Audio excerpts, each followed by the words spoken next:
Hey everybody, it's Valerie here with the US Canada portion of Meant to Be Well, day 2, with my third incredible speaker, Vicki J. O-Grady Longo. And you guys, Vicki is amazing. I am so excited she's here. And let me tell you a little bit about Vicki before we get started. So Vicki is, and I love this title. I kind of created this, well, she created this title, but I essentially named the talk this title because I love it so much. Microscopes to microphones. And I just think that's so cool. And we'll get into that more in a minute. But Vicki is otherwise known as the JoyKindler. And from mapping chromosomes to sparking smiles, Vicki's journey to become a joy alchemist wasn't exactly linear. Armed with a master's in executive leadership and a lifelong curiosity about what makes people tick, she ditched the lab coat for a mission, igniting contagious joy wherever she goes. For over 25 years, Vicki has wielded her personality and pharmaceutical sales expertise at Pfizer. But beneath the spreadsheets, sales reports, and research papers, a secret simmered, an unshakable belief that joy isn't just a bonus perk, it's the secret ingredient to fueling a fulfilling life. As a cytogeneticist, Vicki has studied the DNA of joy and how it replicates into better human motivation and collaboration. So Vicki took off her lab coat years ago and swapped microscopes for microphones. And here we are. So thank you so much for being with us today, Vicki. It's an absolute joy. So exciting. Thanks so much, Valerie. And I appreciate and so grateful for the introduction. It is a lifelong mission, and I think I'm a great N of one. I am a great sample size because I practice this for myself every single day. Is it the happiness that I'm choosing, or is it the joy that I'm searching for? And how do I stay more away from the pendulum swings? So basically, what happens is there's a lot of confusion in the world right now, and happiness is something that is marketed to us. And you and I spoke about this in your To Mom is to Love podcast. Mm-hmm. And I see all of my friends and other people coming on the line saying hello, and hello, Cindy. Hi, Dick, and everybody else, and Michelle. I just want to say that when it comes to talking about something like this, it can be different for different people because the definition of happiness can be culturally different, but also the value of joy is sort of universal. And it is something that everybody can experience, and it's actually our birthright. It's a God-given gift. So when I start out, I always make little signs to tell people, like, this is what we're talking about today, joy. And one of the things that gives us joy is actually creativity. So you had asked me previously, you said, like, what is the DNA of joy? Yeah. So DNA is the basic form of us, right? It's our genetic makeup. We share 99% of our genes, and it's that 0.01% variable that makes us different. Those are our traits. Things like our eye color, our hair, right? So then we talked about nature versus nurture. So how do we impact lives with happiness and joy, and how do we show up? So one of the most interesting things that came out since DNA was discovered in 1869, so a mere 155 years ago, we realized that we were made up of something that was very unique, and it's unique to humankind. And that sequence was actually finished in 2003 after I graduated from university. So the gene that is currently responsible, there are different alleles and there are some other genes involved, but it's the 5-HTT-LPR gene. And 40% of us are born with this gene. And that gene, those people that are researched have a higher level of satisfaction. And we also know that this is a regulator of serotonin. So we have genes inside of us that function, that help us transport more serotonin to our brain. So when I started doing this research in grad school, I wanted to know, like, what was it that motivated people? I've always been an observer my whole life, and I've always noticed, why are some people happier than others? Why are some people like grateful and celebratory when someone passes away, versus people who go into long periods of mourning. So I started looking at different cultures, I started looking at different organizations, and I just started observing the people around me. And that led to a whole thesis about the soul, SOLE, of a corporation being made up of the soul, SOUL, of its people. And then that led me to go even deeper and think about, well, how do we live along the jagged edges of life?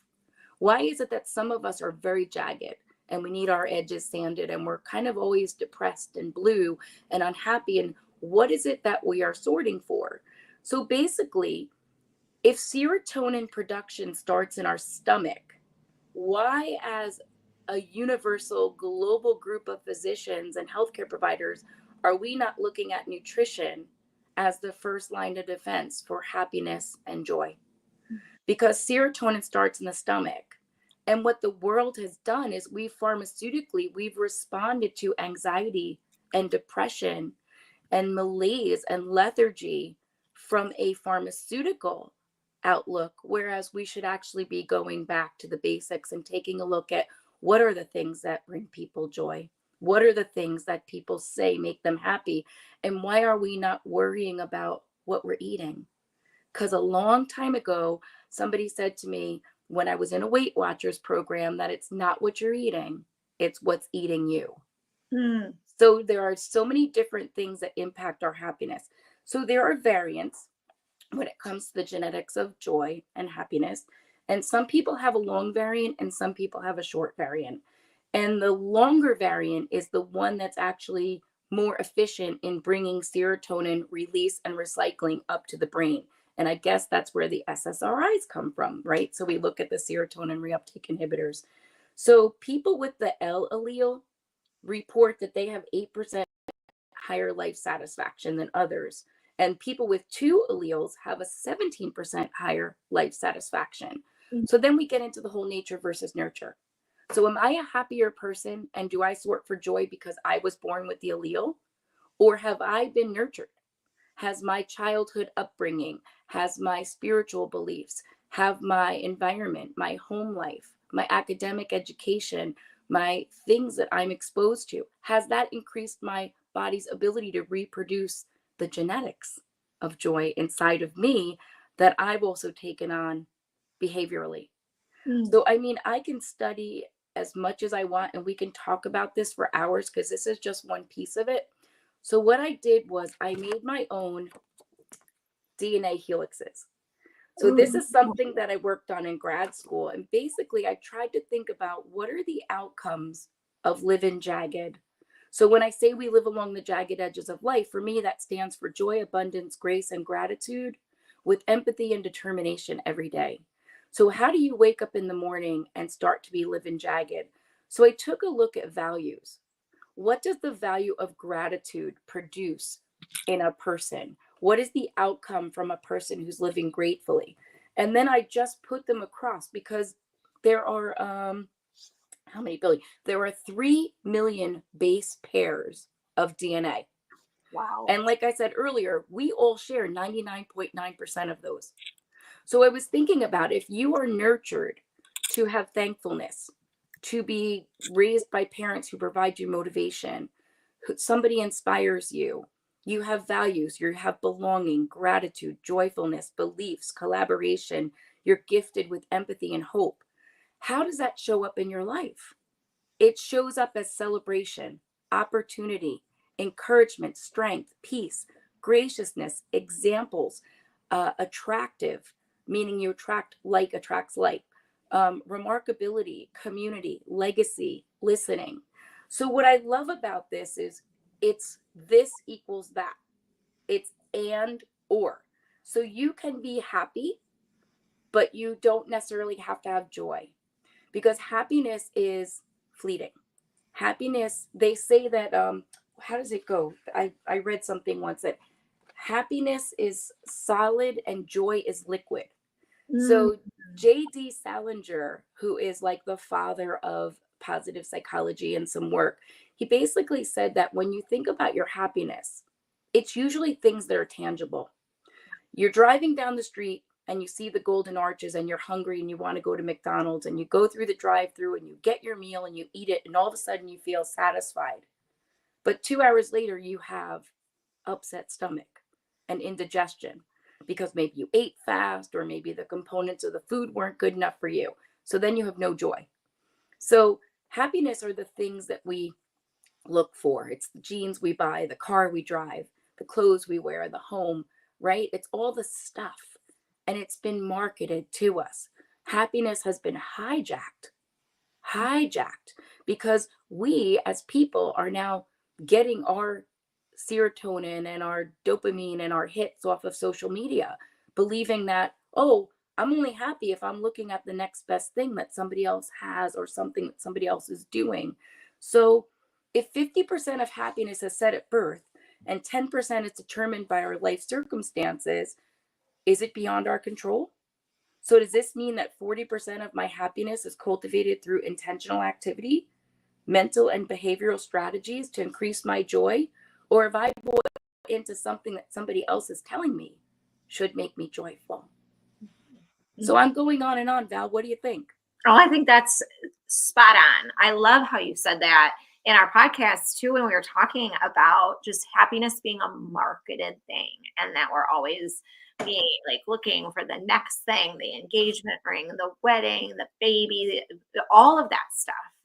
And I think that that's spot on. But when we focus on joy, because you talk about there's that difference between happiness and joy. Tell us more about joy and how is that different from this marketed happiness, Sure. this fleeting Well, happiness? joy is a deeper emotion. And basically, it's something that comes from within. It's your sense of purpose, it's your sense of meaning. It even includes suffering. You can have joy in your sorrows, and you can have gratitude in adversity, as my good friend Kevin Monroe always says, our mutual friend, right? Joy is present, joy is eternal, joy is a gift, and it's a birthright. Joy is not, it's deeper than an emotion, whereas happiness is more ephemeral and it's temporary. So we go from happy to happy to happy to happy. It's like playing hopscotch. Oh, you throw a rock here, you get to that square, and now you're happy. You waited a long time to get something, you journeyed through your academic education, you have your degree. Oh, you're so happy.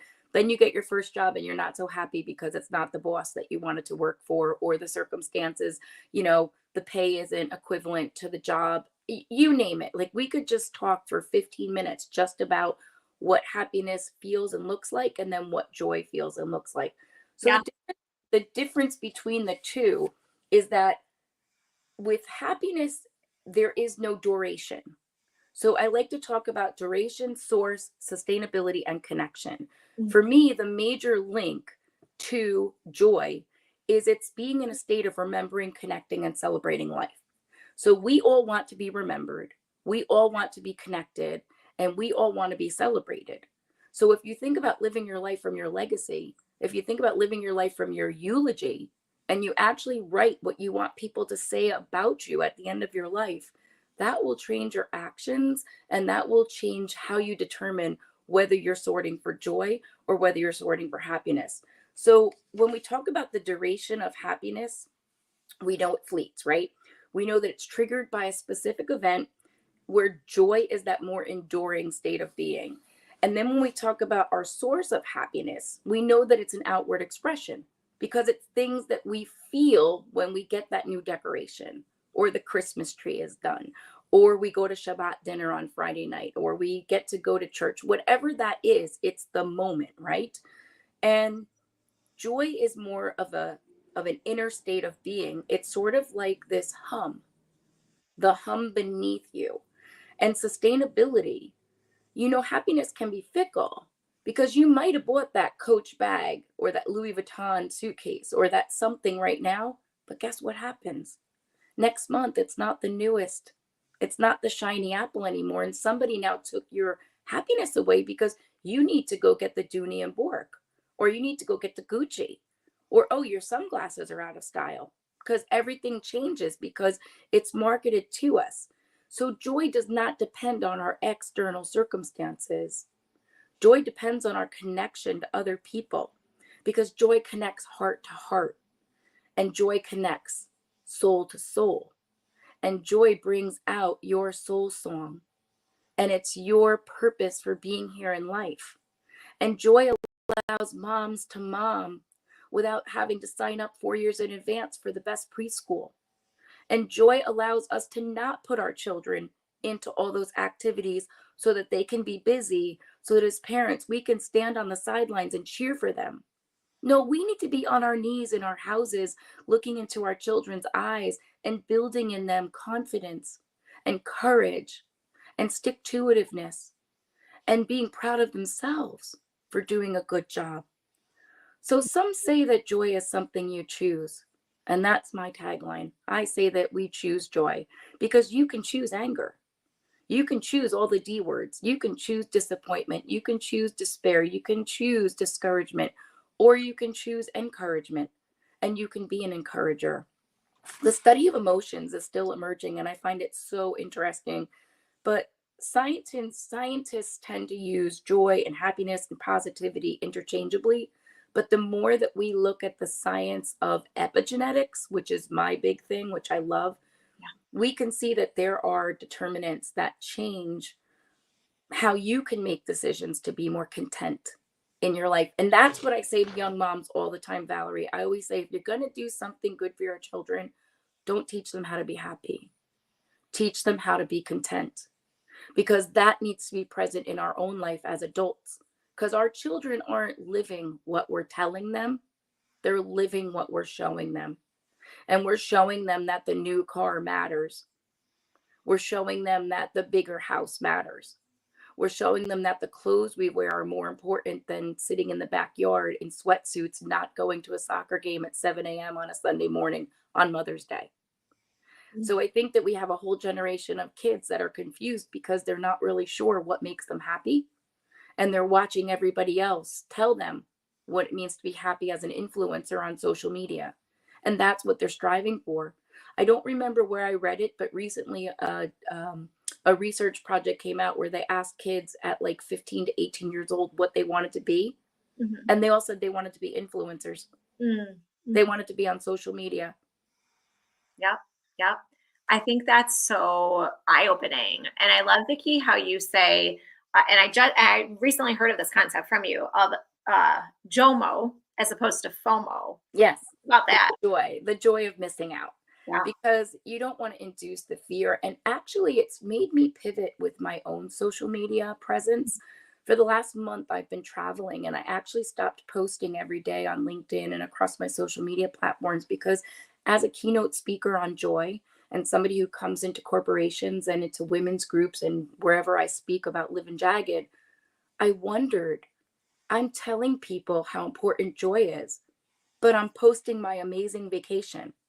And I'm posting my wonderful marriage, and I'm putting all these things out on social media. And I'm like, oh my gosh, am I inducing a feeling in other people that I'm better than them, or that my life is better, or it's more perfect, or it's more polished? So I've really thought long and hard about what my presence is going to be on social media.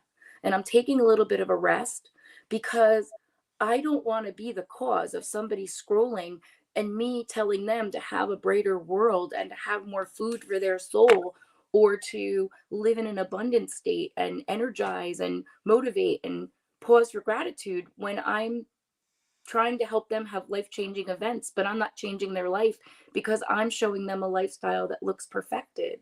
And I like to say to people, I'm here and I am the example. And I do put the not so good stuff out on social media sometimes, so that people know that it's my personal story, and that true happiness for me is about connecting with you on a level where you can see the good, the bad, and the ugly, not just the best of times, right? So yeah, I think I was born with the gene, but I also know that I want to have a sustainable feeling of fulfillment, and I want to make sure that I have inner peace and balance, and that I'm not telling people to sort for, external pleasures of wealth, possessions, success, status, or power. Like in my quest for being a keynote speaker and being a thought after, world-renowned keynote speaker on joy, what is it that I'm speaking to? Is it for my own fame and fortune? So this is a conundrum, because I know better. And I know that joy comes from the Lord. And I know that joy is a fulfillment of my purpose for being here. But in my quest for being the JoyKindler and the chief joy officer as a consultant to major corporations, am I falling short? Mm.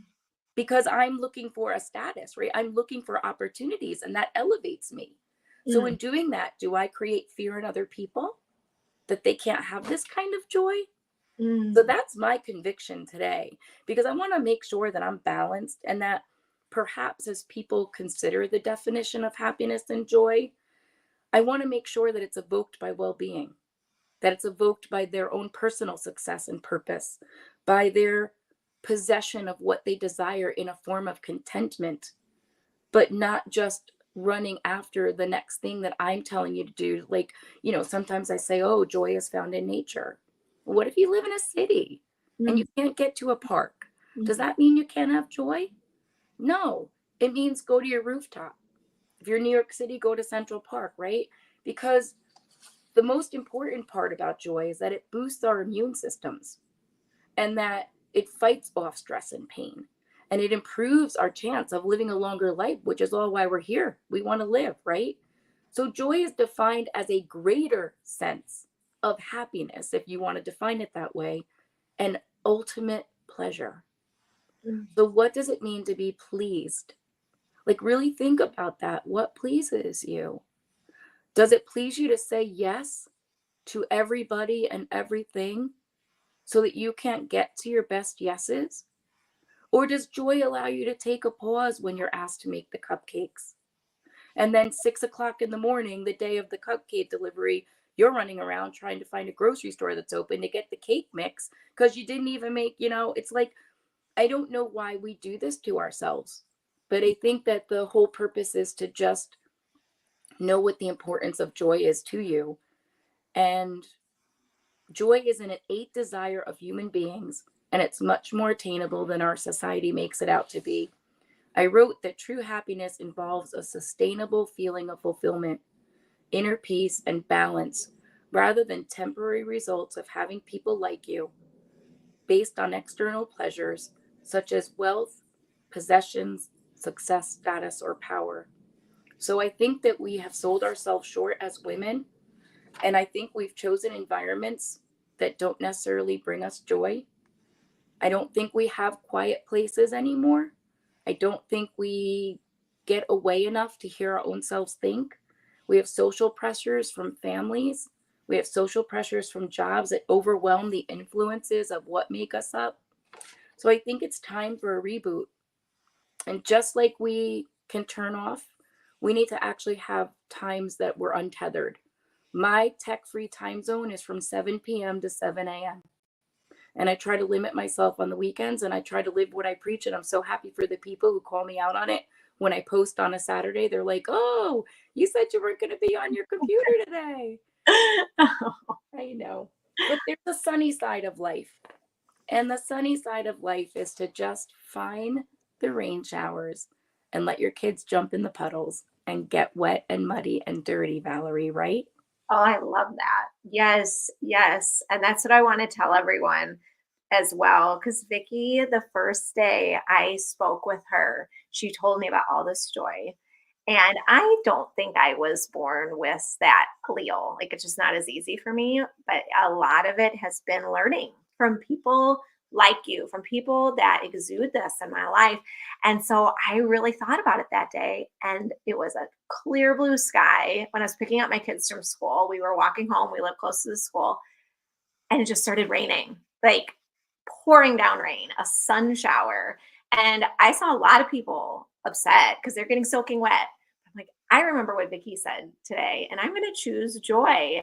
And it was beautiful. It was beautiful. Like, I saw my kids just jumping in puddles in a sun shower in the rain. And I took a picture of it, sent it to Vicki, and it just, those type of moments are just so special. I shared that with Ambreen when we earlier this morning too, because it was so impactful. I love it. Uh, Well, I know that we're getting close to closing out, and yes. I'm happy to help others choose joy. You can follow me across social media at the JoyKindler. There's more about me on my website, which is thejoykindler.com. And I do have a backstory in an anthology book called Mission Hope, which is available on my website. And I wasn't always this way. And I just want everyone to know that I'm here to tell you that joy is a journey, but joy is something that we can, people are saying the same thing. My friend Cindy is saying the same. There's other people saying the same. We all need breaks. We all need emotional timeouts. And one of the things is somebody just wrote joy is the journey of you. Mhm. One of the talks I give is joy stands for just overcome yourself, Mm. because we often need to just get out of our own way, and we get stuck in these mind grinds, right? And we ruminate and we think about things and we evaluate things. But I think that most of us really know what brings us joy. We just don't give ourselves the time to recognize it. Mm. So, my prayer for everyone that's listening right now is, if you do want to learn how to choose joy, follow me for daily joy jaunts. I send out a free newsletter once a month. You can sign up on my website. It's a morning cup of joy. I just want to share with you that it's not a lost cause.